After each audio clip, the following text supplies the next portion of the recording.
সপোন কঢ়িওৱা মেধা ছোৱালীজনী হেৰাই যোৱাৰ পাছত আপুনি বাৰু কি ভাবিছে? আপোনাৰ ছোৱালীজনী, আপোনাৰ ভনীজনী বা আপোনাৰ প্ৰেয়সী যিয়েই নহওক নিশ্চয় মেডিকেল পৰীক্ষাৰ বাবে প্ৰস্তুতি চলাই আছে, নতুবা মেডিকেল কলেজত MBBS পঢ়ি আছে। তেনেহ'লে সিহঁতৰ নিৰাপত্তাৰ বাবে আপুনি অকণমান ভাবক। মৌমিতাৰ দুৰ্ভাগ্য যাতে কাৰো বাবে নহওক, পিশাচকেইটাৰ শাস্তি হওক, দৃষ্টান্তমূলক শাস্তি। ভাৰতীয় হিচাপে, অসমীয়া হিচাপে চিকিৎসকসকলক সহায় কৰা মানে, তেওঁলোকক আন্দোলনলৈ সমৰ্থন দিয়া মানে আপোনাৰ ভনীজনীক, আপোনাৰ ছোৱালীজনীক সুৰক্ষা দিয়া নহয় জানো? সঁচাকৈ বৰ দুখ লাগে জানেনে? দুৰ্ভগীয়া মৌমিতাহঁতৰ পৰিয়ালটোৰ বাবে অকণমান সমবেদনা, এটুপি চকুলো টোকা মানি তেওঁলোকক সাহস দিয়া, তেওঁলোকৰ কাষত থিয় দিয়া। আমি বিচাৰিম মৌমিতাৰ নিৰাপত্তাৰ বাবে অকণমান ভাবকচোন আপুনি।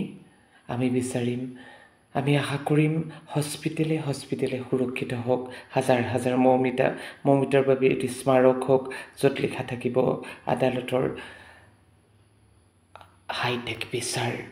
আপুনি বাৰু কি ভাবে? আপুনি সঁচাকৈ পজিটিভলি ভাবিব দেই কথাবোৰ।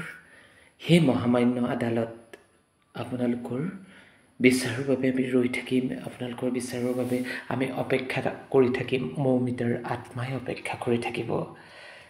আপোনালোকৰ বিচাৰৰ বাবে সঁচাই মৌমিতাৰ আত্মাই অপেক্ষা কৰি থাকিব। আত্মাই চিৰশান্তি পাবৰ বাবে আপোনালোকৰ বিচাৰেই হ'ব শেষ সিদ্ধান্ত। পুনৰবাৰ কৈছোঁ, মৌমিতাৰ আত্মাই শান্তি পাবৰ বাবে আপোনালোকৰ বিচাৰেই হ'ব মৌমিতাৰ আত্মাই পোৱা বিচাৰৰ শেষ সিদ্ধান্ত। পৰিয়ালে চকুলোখিনি মচাৰ একমাত্ৰ উপায় হ'ব আপোনালোকৰ শেষ বিচাৰ। মৌমিতাৰ আত্মাই চিৰশান্তি পাবৰ বাবে কলিকতাত স্থাপন হওক এক যাউতিযুগীয়া যাত্ৰা, যি যাত্ৰাৰ কাষলৈ কোনো কালেই কোনো পধ্যেই পিশাচবোৰ ওচৰ চাপিব নোৱাৰিব। আমি আশা কৰিছোঁ, আপুনিও আশা কৰক, কলিকতাত স্থাপন হওক এক যাউতিযুগীয়া যাত্ৰা, যি যাত্ৰাৰ কাষলৈ পিশাচবোৰ কেতিয়াও আহিব নোৱাৰিব। শুনিছেনে আপুনি? যি